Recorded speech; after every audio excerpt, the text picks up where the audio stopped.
Welcome to Book Chat Book Club. I'm here tonight with historical romance author Lisa Catmull. Did I pronounce your last name right? Yeah, Catmull. Okay, I was wondering about that. And I'm so excited to talk with her. I just want to read you a little bit of her bio.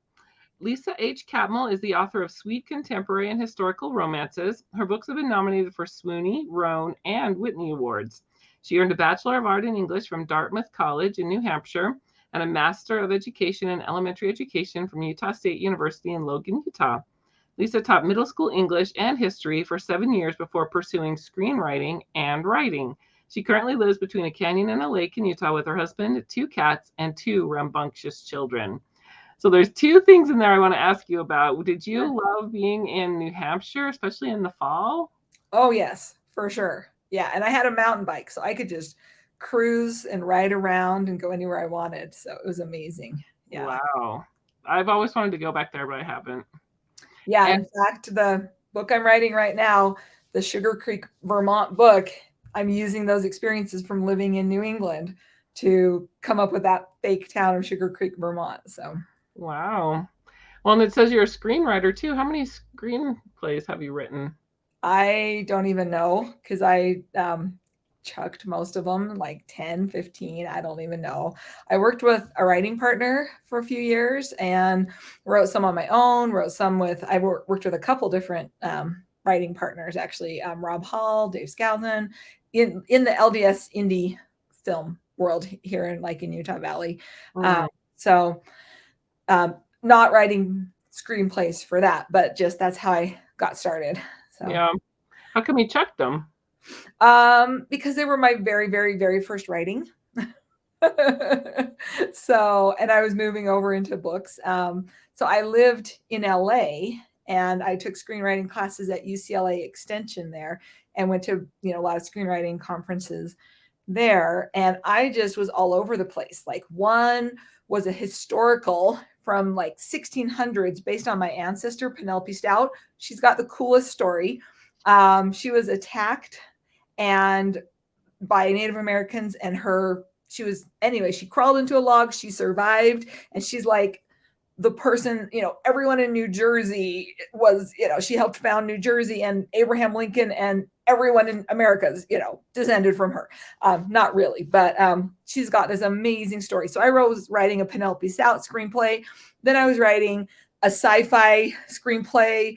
It was like reality TV show on Mars. And then I was writing a political thriller. And then I wrote a war film. And then I wrote a rom com. I mean, they were just all over the place. I was trying out every genre, learning all my beats, and they were my learners. Um, Yeah. the only one that might have gotten made was actually a Boy Scout merit badge screenplay. So I got paid for that one. But Wow, that's awesome. At least you got paid yeah, for one. yeah. So So tell me, is that how you got your start in publishing, was through your screenwriting classes? So I was doing that screenwriting back like 15 years ago. Um, and that was great because I learned all the story beats, like the Save the Cat story beats got burned into my brain, and working on that. But then I moved from LA to Colorado, and then I moved to Utah. And in Utah, you can't take meetings to make a play, or I mean, to make a movie. So I was like, okay, well, here they have people write books in Utah. There are New York Times bestsellers all over, like in every neighborhood here. So books are what you do in Utah. So I just switched to writing books. So And what made you finally settle down with historical romance? that was what I was reading. I actually started in fantasy, and I was going to LTUE and World Fantasy, and my first book was a fantasy. And I wrote the whole thing. That one I still love because my daughter was dancing ballet, and so I get on my soapbox. I don't know how you feel, Julie, about fairy tales and women, but I was looking at my daughter Rose, and there's Giselle. So we went to see Giselle, and Giselle kills herself. Right? I mean, she's undead. And then I was looking at all the other roles, and I thought, okay, so then Rose performed in Snow White. who dies, and then there's Sleeping Beauty who gets in prison. And I was like, every role that my daughter could potentially dance as a ballerina is like really violent and destructive to her. So I'm going to rewrite every like ballet libretto, every opera libretto, because they're just these little librettos. And they're copyright free.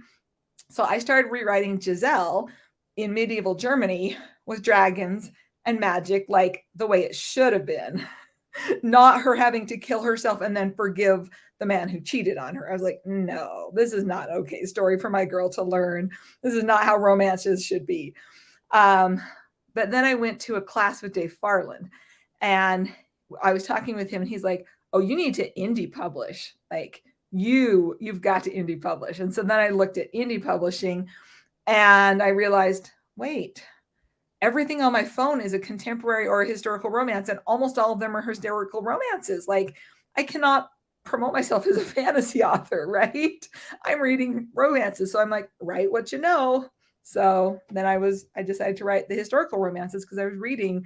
I had like 300 historical romances on my phone in my Kindle app. So Wow.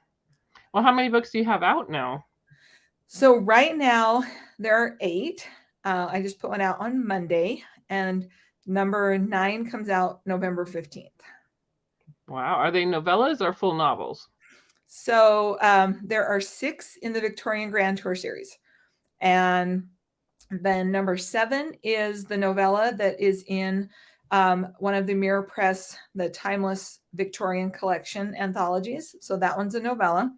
And then number 8 is a novella that starts a whole new series called the Jane Austen Vacation Club.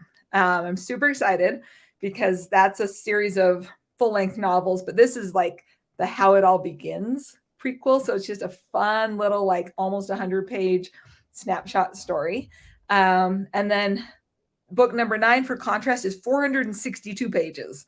So like, I guess I really go between extremes, right? Like 92 pages, 462.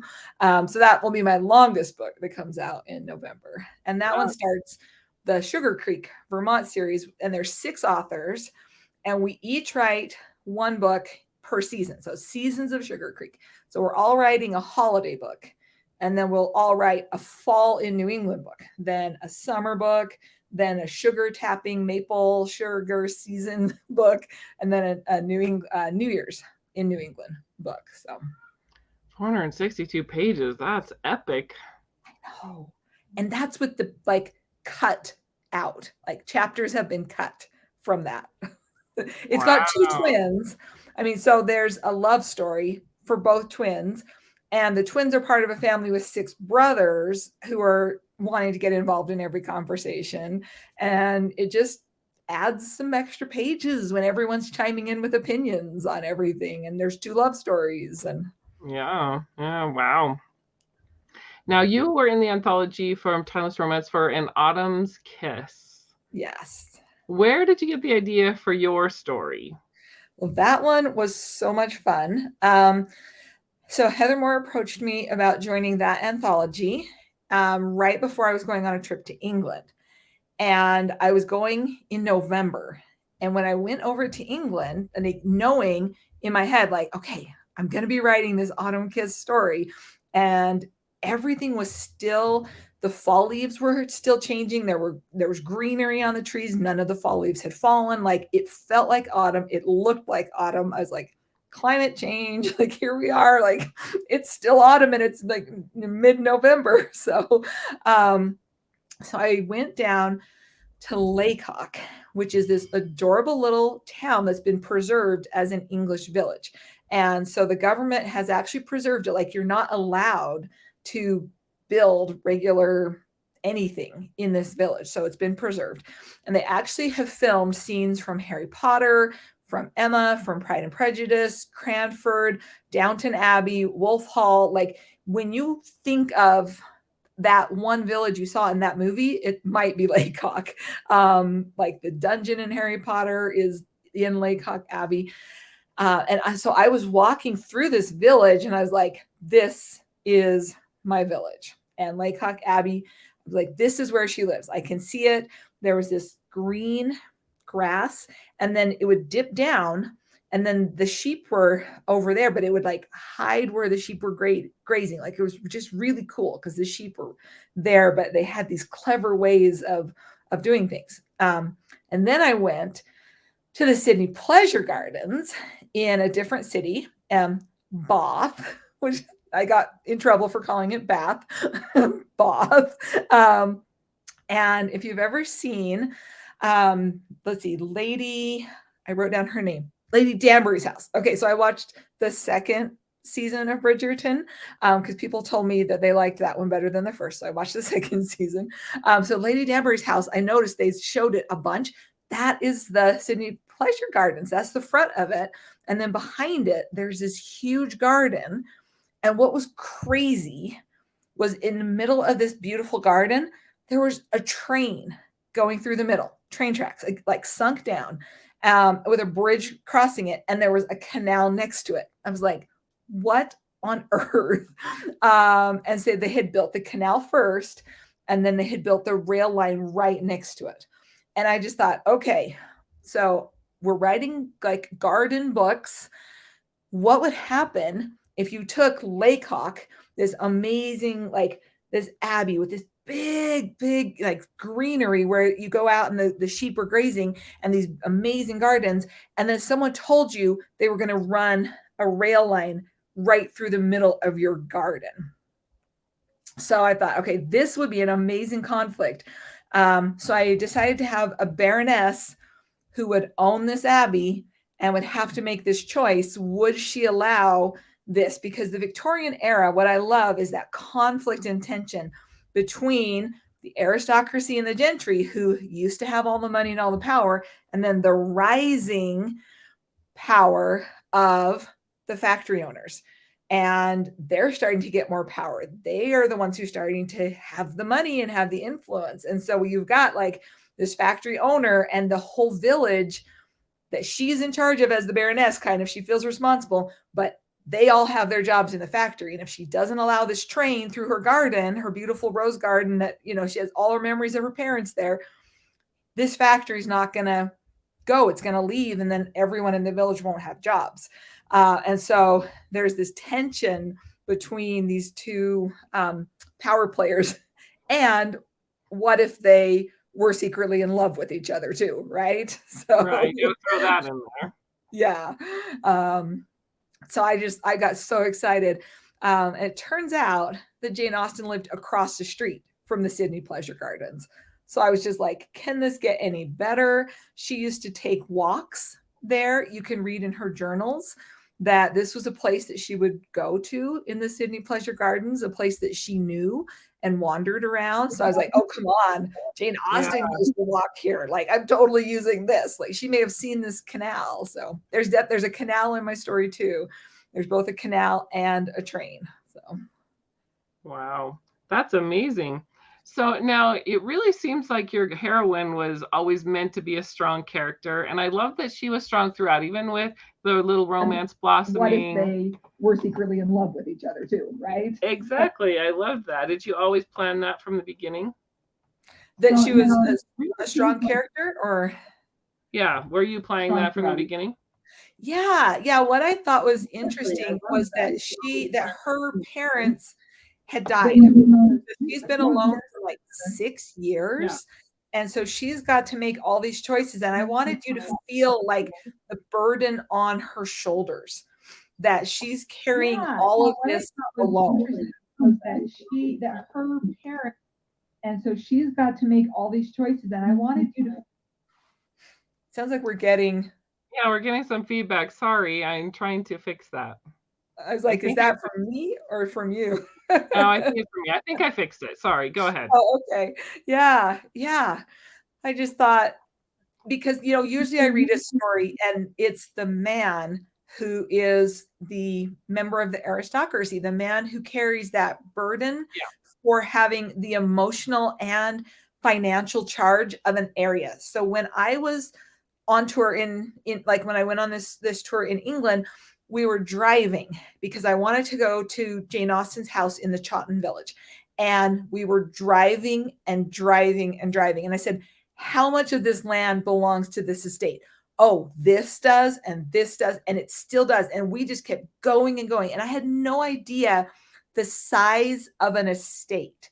And like, you think of Mr. Darcy and how revered he is. He didn't even have a title, right? And then you think of like a viscount, a baron, like these people aren't, like these people were more, they had more money, they had more responsibilities, they had larger estates. So when she's a baroness, she has a lot of land, she has a lot of money, she has a lot of responsibility, and she's trying to take care of all of this. But it's only because her parents have died that she has this responsibility. So she's doing it essentially alone. Um, but she has to make these hard choices. What is best for the village, not what's best for myself. You don't get to pick what's best for yourself if you are responsible for a village.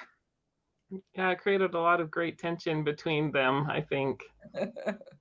You had quite the swoony hero, I thought. Oh, so actually, my tour guide, his name was Adrian, and his nickname was Adge, and that was a nickname that's just in that area of like southwestern England. So I was like, I'm using it. I'm using that nickname in the story. So. You go to England very often? No, I lived there for 6 months in maybe 1998. So it has been like almost 25 years or something since I'd been to England. I think, trying to remember. I don't know. I lived in Austria when I was 12, lived in Germany when I was like 19, and then lived in England when I was like 22 or something. I don't remember how it all plays out, but I've gotten to live in Europe like 3 different times. So I've visited England a few different times with those different trips. So I feel kind of spoiled and lucky that I've Yeah, been there definitely. so many times. And tell me more. Do you set your books there, or are they mostly American West? I know I'm trying to think if they're mostly English or not.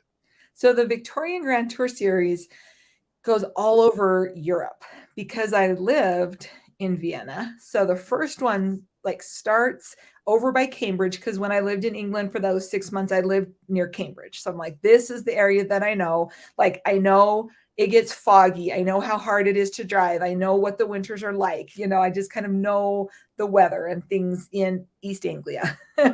So East Anglia was what I knew. So I set my books kind of near Cambridge's. It doesn't say that, but that's where it is. And then I had them travel to Paris. They cross the St. Bernard Pass in Switzerland, and they have to actually disassemble, like unassemble the carriage, carry it over the pass, and then reassemble it in Italy, which is what they did according to what I read historically. Then they continue on, and Italy wasn't a country yet at the time. And then continue to Vienna, stay in Vienna, then return to England. So that book goes all through Europe. It's a real grand tour.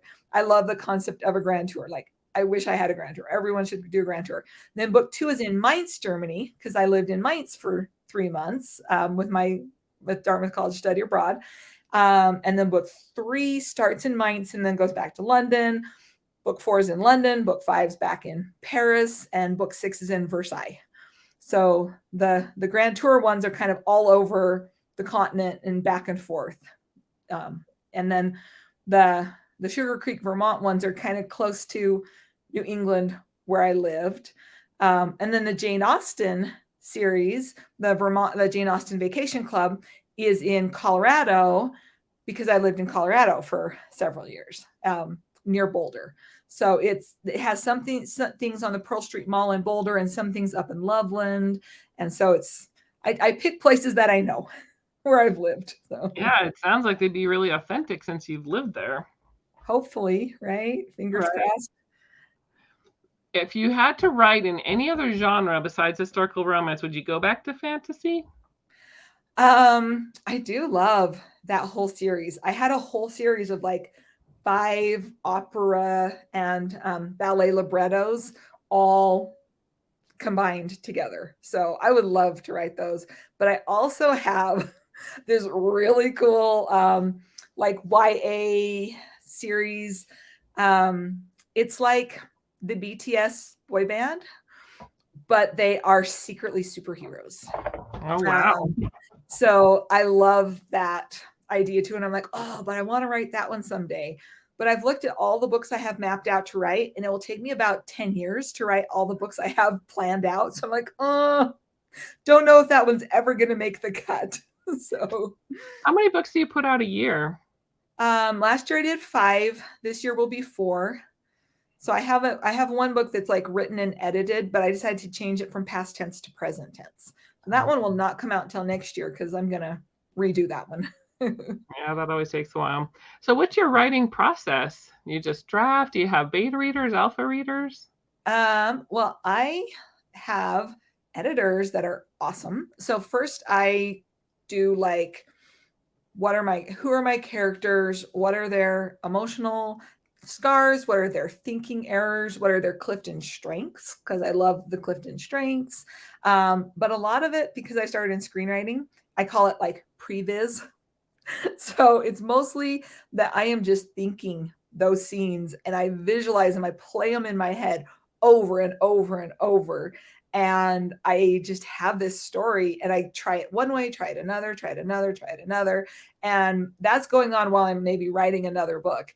And then by the time that book's finished, I'm kind of ready to start like getting down. And then because I started with Save the Cat, I've got my beats and I love to, I've actually, they're right here.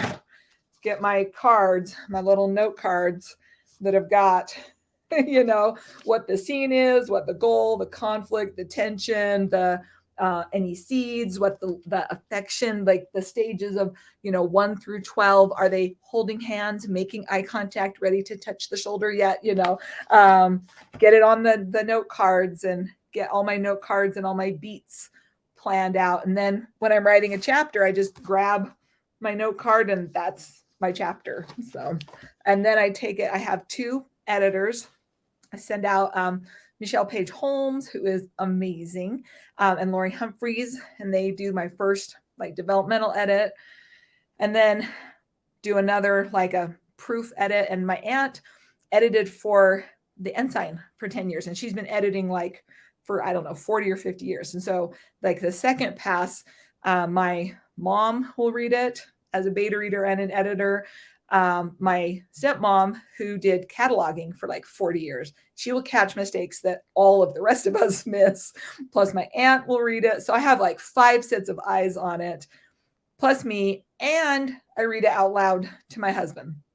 And reading it out loud is when I catch just things that sound stupid. Like, oh, I said that twice in the same sentence. Like the outskirts, it's near on the outskirts, but also on the outskirts. I'm like, oh, that does not work out loud. It looks really good on the screen, but then when you read it, like, So Yeah.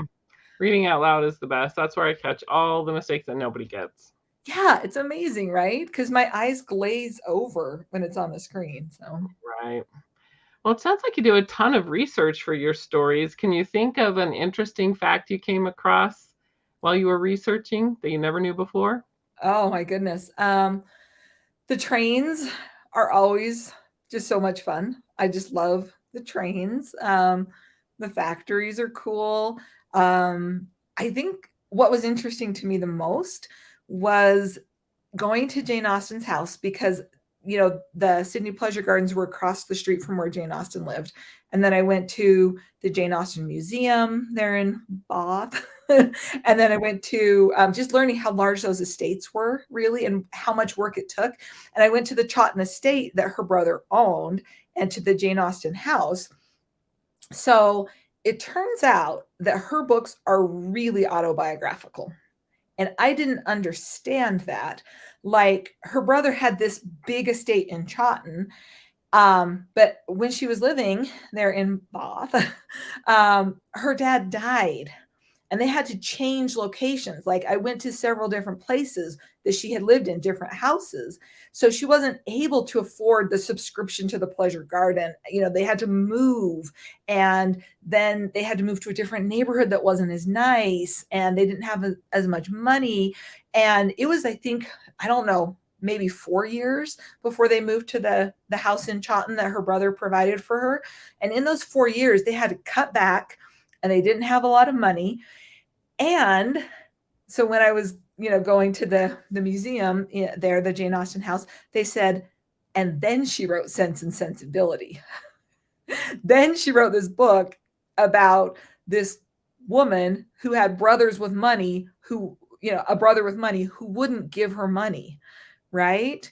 And she had this brother who had this estate. That's exactly like Frank Churchill. This brother had been, adopted by an aunt and uncle and had this estate. That's where Frank Churchill comes from. She had a brother who rose to admiral in the Navy, right? That's where Captain Wentworth and the Navy books come from. In the museum, they have a picture of a cousin who was a clergyman who was creepy. That's where Mr. Collins comes from. One of her brothers was engaged to a woman she didn't like. That's where Lydia Bennet comes from. So it was really fun to learn how many things in Jane Austen's life were real, that she just kind of snuck into her books. She also snuck her writing time. And I didn't know that she would sit at this little tiny table and scribble. And if anyone was coming, she would hide it so that nobody knew that she was a writer. And that was amazing to me. And I mean, she had the key for the tea chest. The tea was something you kept locked up, and she was in charge of the tea chest, not her mom. And I was like, oh, that's an interesting power dynamic. So it was interesting because a lot of the things I learned were about her, but they kind of influenced, like, what would life be like for a baroness, or like life be like living on an estate. So, or the dynamics between, so I, in this story I wrote, there's the baroness, but she has the cousin living with her. And how does she treat that cousin? Because she's the one that has the money and they're the poor relations, instead of Jane Austen and her brother. Wow, that's amazing. I didn't even know some of those things. Crazy. Well, tell me what you're working on now. So I just published the prequel to the Jane Austen Vacation Club on Monday, and that book is Austenland Meets the Love Boat. So just imagine that there's this girl who wants to actually make a place like Austenland happen. So she buys a posh drug rehab clinic and decides she's going to turn it into Austenland. And she's going to meddle in the lives of anybody who comes. So that is the premise of the Jane Austen Vacation Club in the prequel. And then the books that begin after that are the people who come to her little love nest and fall in love. So that one is just getting started, and I love it. It's so much fun because it's got a really non-traditional cast of characters. She's non-traditional, just, the whole setup is, but then you've also got the male love interest for her is this skater that I based on Keegan Palmer after watching the Olympics, so he's like tall, wiry, red hair, freckles, no broad shoulders, no chiseled jaw, no like piercing blue eyes or any of that. Wow.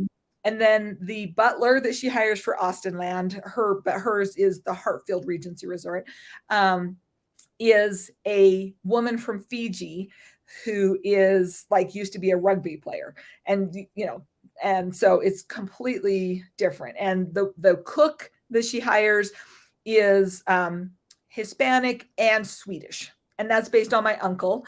And Talay, the butler, is based on a friend of mine, her real heritage from Fiji. And so just trying to get an interesting cast of characters. And then the one that's coming out in November is a Christmas boyfriend recipe. So it's an apron tugger. It's this genre where you've got the chefs and there's lots of cooking. There's recipes at the back of the book, and there's just food all the way throughout. And it was so much fun. And this is 6 brothers in this family. The first 2 are celebrity chefs. They've got 4 more brothers, so there will be 4 more books after this. Those are the Butler boys, the Butler brothers, and the twins, Jake and Jonah, get their 462 page. Once it gets formatted, and for Kindle and for paperback, I don't know what the actual page count will be, but that's the Microsoft Word page count. But they are fun. And again, I try to use, because both of my children have autism and are neurodiverse. So I try to include, some interesting or neurodiverse characters in my book. So these boys are a little clueless, emotionally, a little closer to someone who's on the spectrum in terms of not understanding or expressing emotions. But my girl was in the Air Force for 10 years, my woman. And so she's fun and she's feisty. And then there's a second girl, a second love interest for the twin, Lindsay. And my mom told me this story that really impacted me. When she was in college, she had a friend who was beautiful. She looked like a supermodel. And my mom was friends with her. And this woman was like, you're like the first time I've ever really had a friend, because everyone, like, I never went on dates. I never had friends because the girls are jealous of me and the boys already think I have a date. And she was this really lonely person, even though she was so beautiful and everyone was jealous of her. And I thought, oh my goodness, I wonder how often this happens. So this is what I did for Lindsay. I made her this really just beautiful woman who's smart, intelligent, and intimidating, who's just never really had a boyfriend or had a best friend because everyone's jealous of her. And I thought that's an interesting thing to explore. So Yeah, that sounds great. I can't wait for that one. yeah, give yourself a day or two, right? It's long. That's right. And what I'm hearing from my people who've read it are like, I gained 5 pounds and that made me so hungry. And why didn't you give us the hot fudge recipe? But I did develop the Cajun popcorn recipe on my own. So I love that one. It was so good. It was like, I just could not stop eating the Cajun popcorn. So are you a cook then? You like to cook? I love to cook. Yeah. My husband and I both, like, before we had kids, we were kind of foodies. But then once you have kids, you're just like a box of mac and cheese and microwave some chicken nuggets and we are happy. So yeah. That's right. That's your gourmet meal right there. All right. Well, tell me what's on your nightstand right now. What are you reading? Oh my goodness. I just finished one of Kristen Canary's books, and there's like 6 in the series and I just read 5 of them. So I just inhale rom-coms and historical romances, and I have the Kindle Unlimited, the $9 or $10 a month, and you could read as many books as you want. And I think I get my money's worth out of it. So now I think I've heard of Kristen Canary. She writes rom-coms, you said? Yeah, fabulous. They were so good. So yeah, I was like halfway through book 4, so I finished it, read 5, and then I was like, oh, book 6 doesn't come out till like April of next year. I'm gonna die. So yeah. Oh wow, that seems so long, but it probably won't be. Yeah. So I have a list on my phone of like, Kindle Unlimited releases, and anytime a book isn't out yet, I add it to that release list. And anytime I need a book, I go back to the list and see what's come out now, what's available now. So, yeah. Oh, awesome. Well, is there anything else you want to tell us about your career, about writing? What is inspiring you these days? You know what is inspiring me right now, actually, is kind of interesting. I would love your take on this, Julie. I just started noticing, like, I started making reels on TikTok. And so I want your opinion on this. And I started noticing, well, like, I was trying to weed out like all the fake accounts, right? And there were all these male accounts, like 2 first names that are a man. And they are like, because I could see all these accounts from Nigeria that are fake. So I deleted a bunch of them. And then some of them re-added. I'm like, okay, I wonder if those were real ones. And then I started noticing my Facebook ads were like, it started out and it started creeping higher and higher and higher, the percentage of men that were clicking on my ads. And I was like, what is going on? Okay, because I know some of my friends that their husbands read the books too, and I know some men read the romance books, but like the percentages were like 20-30% of men clicking on the ads and or joining, watching like TikTok followers. And I was like, But then this book came out a month ago saying men are in crisis. Men are not being portrayed well. Men are discouraged because in popular culture, they're being told they can't even like change a load of laundry in a Tide commercial, right? And it just occurred to me, we write in our romance novels, we write cinnamon roll heroes. We write vulnerable, conflicted men who still manage to be the perfect book boyfriends. And these men, when they read a book, they see themselves portrayed well. And they see themselves in a role where they're needed and wanted and admired and respected. And it's something to aspire to. And it just kind of gave me this like desire to portray men fairly and well, and not in some stereotypical way. Or, I mean, it's a book. A book boyfriend is not real. Like, no man is this like insightful of woman's emotions or whatever. But Right. still, like, we're portraying them. We're giving them a good view of themselves, as Yeah. opposed to a lot of popular culture. So anyway, I just thought, do you have any thoughts on that? Because this was just like, you know what? I think men need a place where they have a good opinion of them in popular culture, and romance novels might be the only place. Maybe. I have a lot of male fans because I write military romance, so Oh, I get a lot of them. And I had one man come to a book signing, and he was like a bigger man with a big bushy beard, and he's wearing coveralls, and he just looked like a little intimidating because he was so tall. And he smacked one of my books down on my table and said, "I need you to sign this." I was like, "Okay."